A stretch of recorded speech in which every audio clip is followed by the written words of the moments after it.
এখন আমি আমাদের ব্যাটালিয়নের commanding officer lieutenant colonel Anita মণ্ডলকে অনুরোধ করব এখানে এসে কিছু কথা বলার জন্য।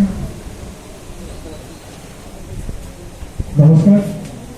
সর্বপ্রথম ৮০তম স্বাধীনতা দিবসে আপনাদের সবাইকে প্রীতি এবং শুভেচ্ছা।